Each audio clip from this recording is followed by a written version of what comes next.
Muy buenas, ¿cómo les va? En el día de hoy vamos a trabajar todo lo que tiene que ver con algunos aspectos, digamos, unas consecuencias específicas de la revolución. Cuando estamos hablando de la revolución, estamos diciendo, pues inicialmente vimos qué era el concepto de revolución, de cuáles revoluciones nos íbamos a referir, pero en este caso la idea es entender cuáles fueron, digamos, las consecuencias directas de la revolución industrial, y no solo a nivel mundial, sino a nivel de América Latina. Cuando nosotros hablamos de la revolución industrial en América, encontramos que hay unas consecuencias de tipo económico. Hemos hablado mucho de estas consecuencias económicas, porque es que la revolución industrial fue una revolución que, si bien es cierto, cambió la vida de las personas y de la sociedad, lo más importante es reconocer que el cambio más significativo estuvo en todo el aspecto económico. Ahora, cuando hablamos del aspecto económico, nos estamos refiriendo a todo lo que tiene que ver con el proceso de producción.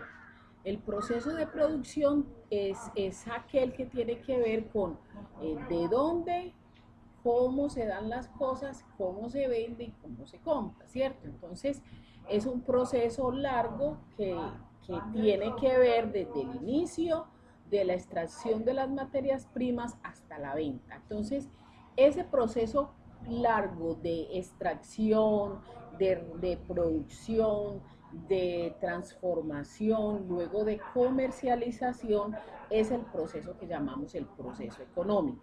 Ahora, se incrementó de forma sustancial el rendimiento del trabajo. ¿Por qué se incrementó?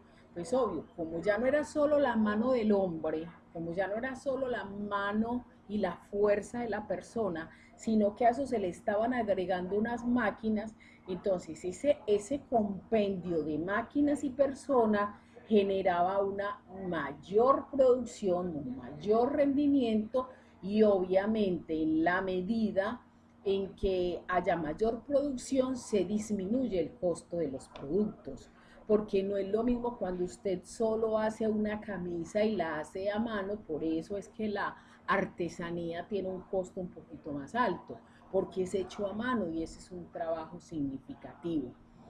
La industria empezó a reemplazar la manufactura, es decir, a todo eso trabajo realizado a mano, y obviamente empezaron a aparecer otro tipo digamos, de comercio importante, que fue la banca. Es decir, los bancos empezaron a funcionar en las ciudades precisamente porque, como ya había la necesidad de comprar y vender a gran escala, pues obviamente en esa necesidad era importante que aparecieran los bancos para, digamos, hacer los préstamos a las empresas.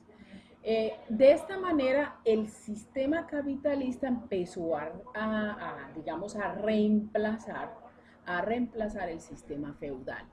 Recuerden ustedes, y quiero aquí que nos detengamos un poco, en la época antigua el sistema de producción era la esclavitud. ¿Por qué era la esclavitud? Porque los reyes tenían unos esclavos que les trabajaban. Cuando ya nos fuimos avanzando un poco de la época antigua, apareció el sistema feudal, donde había no esclavitud, pero habían unos siervos que trabajaban la tierra. Ese sistema de servidumbre en la tierra fue reemplazado porque esos campesinos empezaron a migrar, empezaron a trasladarse a las ciudades, y en ese momento que se trasladaron a las ciudades se instalaron, y ya no era por tierra ni por un poquito de cosecha. Ellos se ubicaron en las ciudades con el ánimo de recibir un salario que estaba puesto por los burgueses, los dueños de las empresas, y que lo pagaban a los trabajadores, que en ese momento empezaron a surgir como la clase obrera. Las naciones que tenían industrias y las ciudades que tenían industrias empezaron a marcar un paso adelante y a generar mayor riqueza. ¿Cuáles fueron las consecuencias sociales? Obviamente, si estamos en medio de una sociedad donde hay hombres, donde hay mujeres, donde hay niños, todas las personas sufrimos el impacto de cualquier cambio que se presente y esas son consecuencias sociales. La industrialización mejoró las condiciones de vida. ¿Por qué mejoró las condiciones de vida? Pues porque obviamente todo lo que se producía, digamos, a pequeña escala ya empezó a producirse a mayor escala. La producción empezó a darse con los elementos que la gente necesitaba. Entonces, eh, es mejorar la calidad de vida, es mejorar las condiciones de vida, porque los productos que se elaboraban eran productos para la casa, para que estuviéramos bien, para que estuviéramos cómodos, mejor ropa, mejores zapatos, de pronto comodidades en camas, en sillas, y todo eso mejora la calidad de vida de las personas. Pero no solo por eso, también la calidad de vida se mejora porque ya cuando usted recibe un salario, usted tiene cierto grado de libertad para decidir en qué lo va a invertir. Entonces, hay unos que les va muy bien, hay otros que no les va tan bien, pero es más por la forma como cada quien invierte su dinero, ¿cierto? Entonces allí hay una gran diferencia y hay una condición importante en la sociedad a partir de este momento. La población abandona el campo. Allí hay unos elementos que son importantes y no son tan positivos. Es muy bueno cuando usted se va del campo a la ciudad a trabajar, pero es muy triste cuando usted sale del campo, llega a la ciudad y no encuentra trabajo. Entonces, esa situación de migración del campo a la ciudad se empezó a presentar desde la industrialización y para algunos ha sido positivo, para otros no tanto. Ahora bien, cuando se abandona el campo, entonces la producción agrícola empieza a tener muchas dificultades, muchas dificultades. Uno de los elementos también importantes que se dieron en las ciudades es que el trabajo se empezó a dar en las fábricas independientemente de si fueran hombres o mujeres. Entonces se le dio de alguna manera un cambio a la sociedad porque empezaron las mujeres a trabajar, empezaron las mujeres a recibir un salario y de alguna manera empezaron a las mujeres a adquirir un poquito de libertad con respecto a los hombres. No se les olvide que estamos en una sociedad muy machista, aún se imaginan cómo era antes. Eh, por la misma necesidad de las condiciones de industrialización, había que mejorar las vías. Era necesario que se mejoraran las vías de acceso y que se mejorara el transporte, los medios de transporte.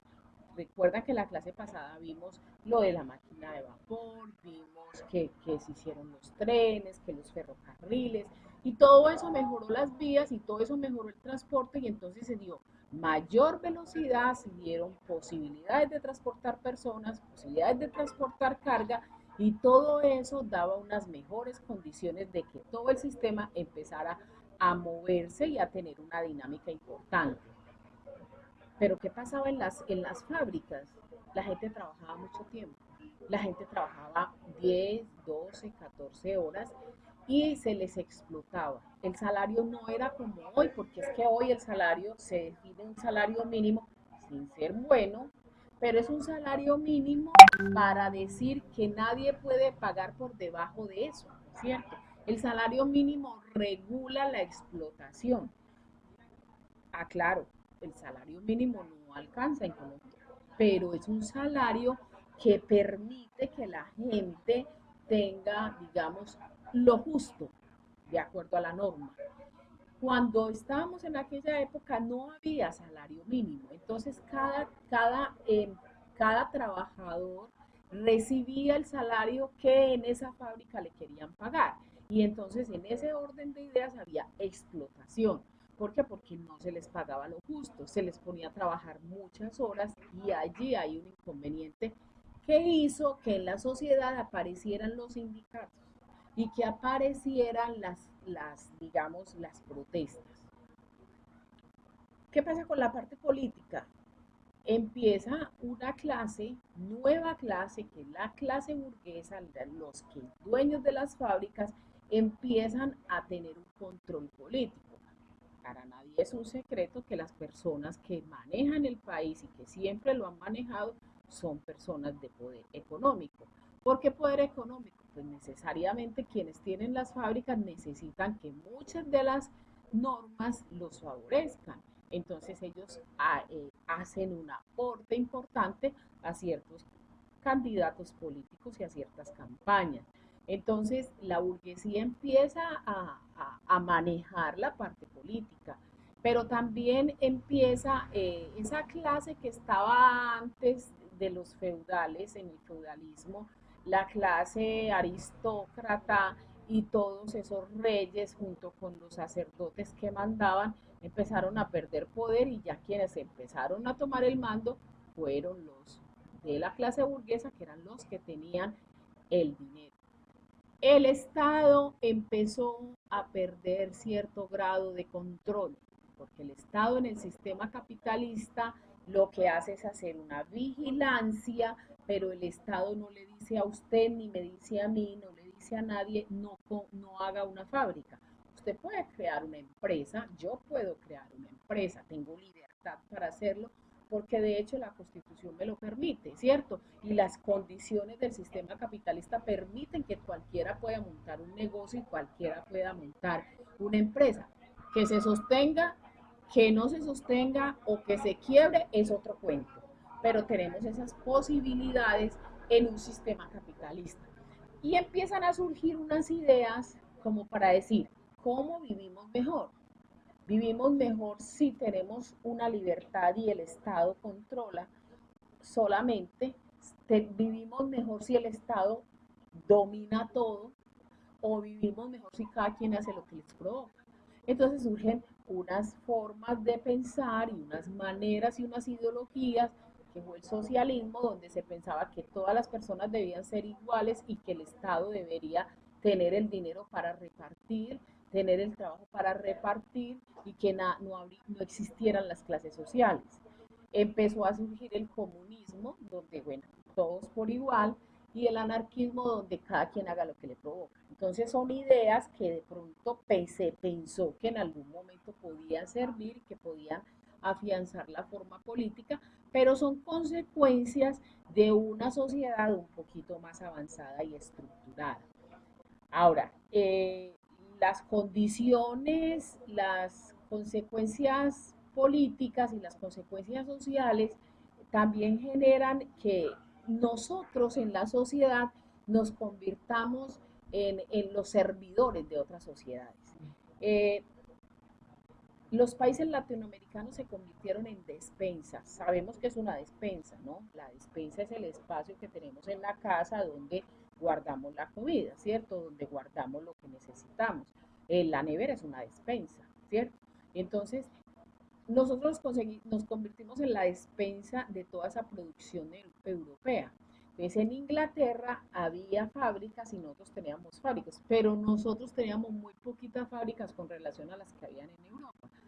A nosotros nos utilizaban más para explotar la materia prima, es decir, de aquí sacaban el petróleo y todavía, de aquí sacaban el algodón y todavía, de aquí se mandan telas todavía, y allá se hacen unas grandes producciones, ¿cierto?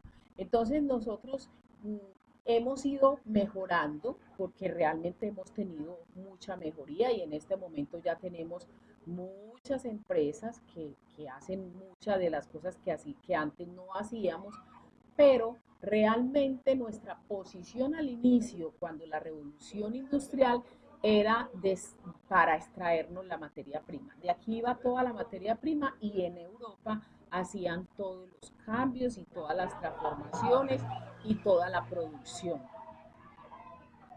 América presentó una dependencia en todo sentido de Europa y en todo sentido presentó una dependencia de Estados Unidos.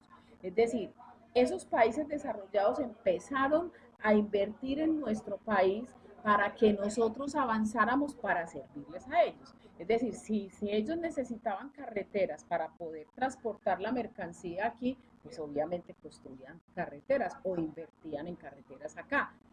El avance de nosotros dependía de lo que ellos querían. De ahí que nosotros todavía tenemos deuda con países de afuera. Aquí les estoy presentando un cuadro de los sectores de la producción, el sector terciario, el sector secundario y primario, para decirles que cuando se inició la revolución industrial nosotros solo desarrollábamos lo del sector primario, es decir, la parte agraria, la ganadería, la pesca, que son digamos, la primera parte de toda la producción. Allí está la materia prima. Y empezamos a trabajar alguna producción en la industria, pero muy poquita y muy incipiente. Obviamente hemos avanzado, ya tenemos, digamos, una industria más avanzada, más generalizada, y tenemos un sector terciario que es el sector de los servicios, del comercio. De hecho, nosotros tenemos un sector de turismo que es parte del servicio, que tiene, digamos, mucho auge y mucho desarrollo a nivel mundial. Entonces, con esta explicación estamos diciendo todas las consecuencias que tuvo la revolución industrial para América Latina. Que tengan un buen